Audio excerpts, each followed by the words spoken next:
Hi everyone, Sam at MantisPlaysGame here. Today we are going to go over the game Spirit of the North, the trophy guide and my platinum review.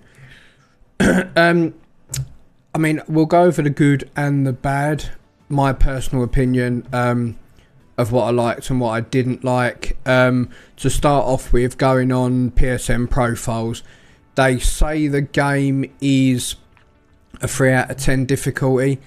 I would probably say it's more 2 or 1. There's a couple of dodgy little jumps that you got to do, which they've probably made it 3 out of 10 for that reason. But I don't think it's much higher than a 2 absolute max. But that's only because of there's a couple of certain jumpy bits that's a bit grief, and that's really it really.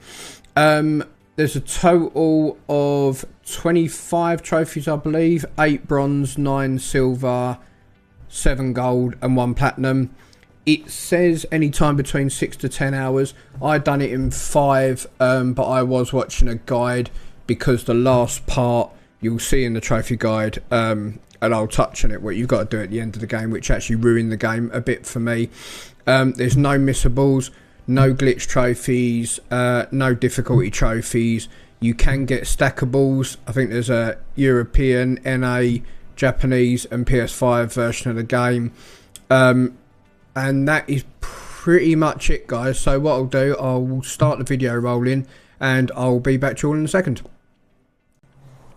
So guys, welcome to Spirit of the North. So yeah, as I touched on very briefly in the intro part of the video, this game is, I'm still not to date too sure of the actual story. You just got to go around finding old fox spirits and various other spirits. It's mostly straightforward. Most trophies will come to you naturally, apart from collectibles, and there's a couple of miscellaneous trophies. Most of them are all based on this, finding shaman sticks. This is the biggest part of the game, to be honest. If you do miss anything, there is chapter select, so you can go back and do chapter select. Collectibles will carry through on chapter select, so don't be afraid of going back doing chapter. They will all carry over. But yeah, like I said, you can pretty much obtain everything. There's no real missables in the game. I'd say my walkthrough and pretty much everything. I'd do the initial playthrough. I would say just play through the story, don't look up any guides, just play it and enjoy it. The music's great, you know, I can openly say that the music is superb for the game, and you know, the graphics are very good. Like, I thought the graphics were good. It's pretty straightforward. Most of it is a linear path. Most of the trophies you will get in the single playthrough, like I said. You have to collect some bloom flowers and other little bits and bobs, but you'll kind of see that as you go along. And then I would probably just do a clean up run on chapter select. It's got quite a rare platinum percentage, to be honest. I thought it would be a lot higher than what it was, but it was quite short, to be honest with you. It's quite low down. But I would say, going into the good and bad of the game, it is visually good. It is. I can't deny that. It is a relaxed adventure game. You know, Nordic atmosphere. You know, there are, without saying any spoilers, you get to see the Northern Lights at the end, and all that kind of stuff's quite cool.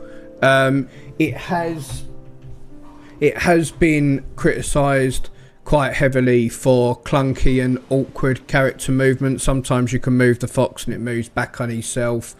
I'd say autonomous puzzle solving, and sometimes its clear lack of direction is actually a problem, because sometimes you're kind of left somewhere and you're like, what am I doing now? What have I got to do? There's no help, there's nothing, which can, what was the word I saw? Someone called it a hollow gameplay experience, which I thought was quite fair, to a certain degree. But obviously, you know, not kind of ideal. But we'll go over the goods first of all. Like I said, I've touched on it a couple of times. The atmosphere and visuals, like from this clip here that you're seeing here, like the game is stunning. You know, you like to feel that you're immersed in stunning landscapes and good looking landscapes, which you are. The visuals are obviously enhanced for the PS5 edition, all in 4K, which I was playing it on when all these clips are being filmed. This is all done on a PS5. The audio and soundtrack is absolutely superb. If you're used to indie games, i.e. stuff like Journey and I'm trying to think of some now that I can't get out through the top of my head. You know, Journey, Sky, AER, those kind of games. You won't be disappointed by the soundtrack in this. It's very good. It's like-minded to all the rest of the games. It has been. I've had a look at some reviews, and people are saying that the music in this game is probably the best part of the whole thing. Which, you know, you can kind of take my word for that or go and have a look yourself. That's completely fine. Relaxing. It is a kind of like, if you want a game where you haven't got to use much brain power, which is good for me, which is definitely good for me. It's got no dialogue or actual traditional combat in it. It's a kind of a walking simulator, if I can get away with saying that. I think it is. It's quite a charming little game. You know, you kind of vibe with a fox after a while. For a little while. I think that's probably it for my pros. We'll kind of go on to the cons. Number one for me is the movement and platforming. I would say the controls are not as bad as what people are making them out to be. I need to make that as clear as I possibly can. Sometimes you've got to be very precise with your platforming and jumping, but if you move the analog controller slightly too much, the fox will turn around on himself, or you know, the camera will flick back from where you need it to be, and it can be a bit aggravating. I mean, if anyone watched me stream it, it can be very, very aggravating. A lot of the stuff is quite monotonous. The puzzles are simple, they're repetitive, they're very easy to solve. I think the worst part of it, some people have kind of said it feels like a bit of a collectathon, where all you're really doing is going round just picking up shaman sticks and collecting these flower blooms that you need to get your fox powers. I think I don't even know what they're called, to be honest with you.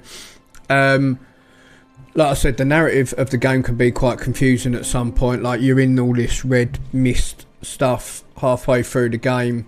This puzzle here is probably the biggest one on the game, in my opinion. You've got to keep on going back to the flower boom, back to the middle, back to that, and it's just back and forward quite heavy. But yeah, other than that, it doesn't really give you much direction, to be honest, which is a little bit of a shame. I have to admit, sometimes you're just kind of left in a big open space like you are at this exact point now.